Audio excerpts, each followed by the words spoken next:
ഈ കഴിഞ്ഞ അന്താരാഷ്ട്ര ചലച്ചിത്രമേളയിൽ ഏറ്റവും ശ്രദ്ധ പിടിച്ചു പറ്റിയ ഒരു പടമായിരുന്നു പെണ്ണും പൊറാട്ടും. ഇതിൻ്റെ റിലീസ് നാളെ വരാനിരിക്കെ ഇങ്ങനെ ഒരു വീഡിയോ ചെയ്യുന്നതിൻ്റെ മെയിൻ ഉദ്ദേശം എന്ന് പറഞ്ഞാൽ ഒരിക്കലും ഈ സിനിമയ്ക്ക് അർഹിച്ച വിജയം കൈവരിക്കാതെ പോകരുത് എന്നുള്ളത് കൊണ്ടാണ്. കാരണം this movie is A different league. അത്രയ്ക്ക് ഭംഗിയായിട്ടാണ്, അത്രയും രസകരമായിട്ടാണ് ഈ ഒരു സിനിമ കൺസീവ് ചെയ്തെടുത്ത് നമ്മുടെ മുന്നിലേക്ക് അവർ പ്രസൻറ്റ് ചെയ്തിരിക്കുന്നത്. ഇതിൻ്റെ സംവിധായകനായിട്ടുള്ള രാജേഷ് മാധവനോട് പടം കണ്ടു കഴിഞ്ഞപ്പോൾ എൻ്റെ മനസ്സിൽ ചോദിക്കാൻ വന്നത് വരത്തനിൽ ശോഭി തിലകൻ പറയുന്ന ഈ ഡയലോഗായിരുന്നു. 7 കൊല്ലത്തോളം ഈ ഇൻഡസ്ട്രിയിൽ എക്സ്പീരിയൻസ് ഉള്ള ഒരാളാണ് രാജേഷ് മാധവൻ. ആൻഡ് പുള്ളി വർക്ക് ചെയ്തതാകട്ടെ എല്ലാം ദ മാസ്റ്റർ ടെക്നീഷ്യൻസിൻ്റെ കൂടെയും ആയിരുന്നു. പടം ശരിക്കും സംസാരിക്കുന്നത് ഒരു പ്രാദേശികമായി ഉണ്ടാകുന്ന കുറച്ച് കോൺഫ്ലിക്ട്സും അവിടുത്തെ ആ പ്രദേശവാസികൾ ഇതിനെ ഡീല് ചെയ്യുന്ന രീതിയും ഒക്കെ ആയിട്ടാണ്. ആൻഡ് ഈ ഫുൾ പ്ലോട്ട് പോണത് ഒരു പട്ടിയുടെ, അതെ, ഒരു നായയുടെ POVയിൽ കൂടിയാണെന്ന് ആലോചിക്കണം. ആൻഡ് ഈ ഒരു കോൺഫ്ലിക്റ്റിനെ നമ്മുടെ ഒരു സമൂഹത്തിലേക്ക്, അല്ലെങ്കിൽ പറയാൻ നമ്മുടെ സമകാലീന ഇഷ്യൂസ് ആയിട്ടൊക്കെയുള്ള സിംബലൈസേഷനൊക്കെ അടിപൊളിയാണ്. ഇതിൽ നമ്മുടെ നായയുടെ ക്യാരക്ടറായിട്ടുള്ള സുട്ടുവിന് ശബ്ദം കൊടുത്തേക്കുന്നത് മറ്റാരുമല്ല, സൂപ്പർ സ്റ്റാർ ടോവിനോ തോമസ് ആണ്. ആൻഡ് അത് പറയുമ്പോൾ പറയാതിരിക്കാൻ വയ്യാത്ത ഒരു കാര്യമാണ്, ഏറെക്കുറെ 100-ൽ പുറത്ത് പുതുമുഖങ്ങളെ അണിനിരത്തിയാണ് ഈ പടം പുൾ ഓഫ് ചെയ്തേക്കുന്നത്. ആൻഡ് ഇവരുടെ പെർഫോമൻസ് കണ്ടാലുണ്ടല്ലോ ഒരിക്കലും അത് പറയില്ല.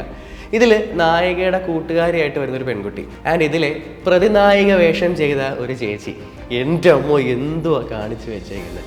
എന്ത് നാച്ചുറലായിട്ടാണ് ഇവരൊക്കെ ബിഹേവ് ചെയ്യുന്നത്.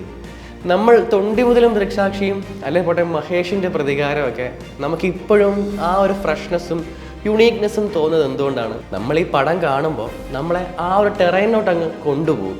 ആൻഡ് അത് തന്നെയാണ് ഈ പടത്തിലും സംഭവിച്ചേക്കുന്നത്. നമ്മൾ ഈ പടം കണ്ടുകൊണ്ടിരിക്കുന്ന കുറച്ച് നേരത്തേക്ക് ലിറ്ററലി നമ്മൾ പാലക്കാടുള്ള ആ ഒരു ഇമാജിനറി ഗ്രാമത്തിലെ ഒരാളായിട്ടങ്ങ് മാറും. ആൻഡ് ഇത്രയും മനുഷ്യന്മാരെ പുതുമുഖങ്ങളായി കൊണ്ടുവന്നു എന്ന് പറയുമ്പോൾ അത്രയും തന്നെ മൃഗങ്ങളും ഈ പടത്തിൽ അഭിനയിച്ചിട്ടുണ്ട്. ആൻഡ് ഈ പടം മെയിനായിട്ട് മുന്നോട്ട് വയ്ക്കുന്ന ഒരു സാധനമാണ് that sense of line between a man and N animal. ഒരൊറ്റ ഡയലോഗിൽ പോലും അങ്ങനെ ഒരു സംഭവം പറയുന്നില്ലെങ്കിൽ പോലും ഈ പടം തീരുമ്പോൾ നമ്മളോട് ഇതിലെ സുട്ടു എന്ന പട്ടിക്കുഞ്ഞ് ഇടയ്ക്ക് ദേഷ്യം കൊണ്ട് പറയുന്ന ഒരു വാചകമുണ്ട്.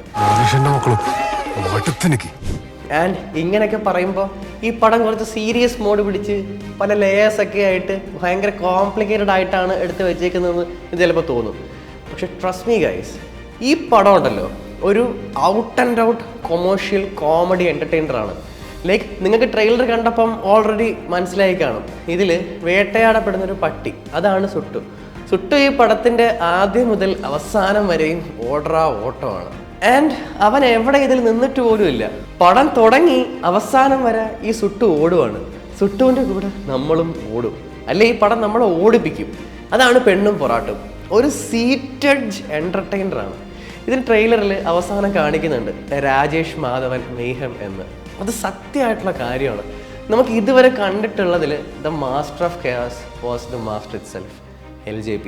പക്ഷെ ഞാനിവിടെ ആരെയും കമ്പയർ ചെയ്യുകയൊന്നുമല്ല, but the way Rajesh Madhavan created a chaos and നമ്മളെ ആ കെയോസിൽ എടുത്തിട്ടിട്ട് ശരിക്കും എന്തോ ഭ്രാന്ത് പിടിപ്പിക്കും പോലെ തോന്നും.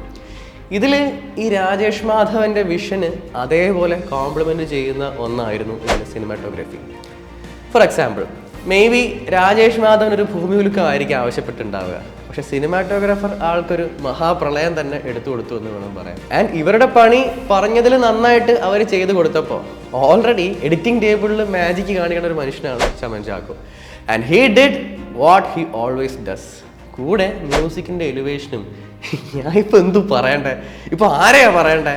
ഒന്നും പറയാനില്ല. ശരിക്കും പറഞ്ഞാൽ ഇതൊരു പക്ക തിയേറ്റർ വാച്ച് മൂവിയാണ്. ആ ഒരു കെയോസ്, ആൾക്കാരുടെ തന്നെ പരസ്പരമുള്ള സംഘർഷം, ഇങ്ങനെ വലിഞ്ഞു മുറുകുന്ന മാനസിക പിരിമുറുക്കം, അതൊക്കെ തിയേറ്ററിൽ ഇരുന്ന് തന്നെ എക്സ്പീരിയൻസ് ചെയ്യണം. Because this movie demands A theatre watch.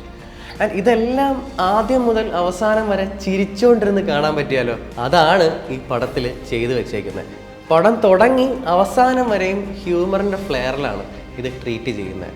എന്ത് സിമ്പിളായിട്ടാണ് അവർക്ക് പറയാനുള്ളത് പറഞ്ഞത്. Subtle, that too with cracking comedy. Cinema കാണാൻ ഇഷ്ടമുള്ളവരാണ് ഈ വീഡിയോ കാണുന്നതെങ്കിൽ ഗൈസ് ഞാൻ റിക്വസ്റ്റ് ചെയ്യുവാണ്, if you miss this in theatres that will be your biggest misses this year. കാരണം ഇത് അതേപോലൊരു പടമാണ്. And mister Rajesh Madhavan, you showed us what you are made of. ഒരു നായകനായി, കാസ്റ്റിംഗ് ഡയറക്ടറായി, ഇപ്പോൾ അതേ സിനിമാ സംവിധായകനൊക്കെ വരെയായി നിൽക്കുന്ന നിങ്ങൾക്ക് all the very best. So once again guys, പടം പോയി കാണൂ. വിഷയം പടമാണ്, അതേ ഉള്ളൂ പറയാൻ. ഒരു കുറവായിട്ടോ അല്ലെങ്കിൽ അവിടെ ഒന്ന് പാളിപ്പോയെന്നോ പറയാനായിട്ട് പോലും ഒരു മോശം പറഞ്ഞില്ലാത്ത ഒരു പടമാണിത്. പോയി കണ്ട കുറേ നേരം ചിരിച്ച് ചാവാം. ഒരു 2-2.5 മണിക്കൂർ വിൽ ബി വർത്ത്. അപ്പോൾ അത്രയൊക്കെ അവിടെ ഇഷ്ടമായെങ്കിൽ like, comment, share and subscribe to cinema. Thank U.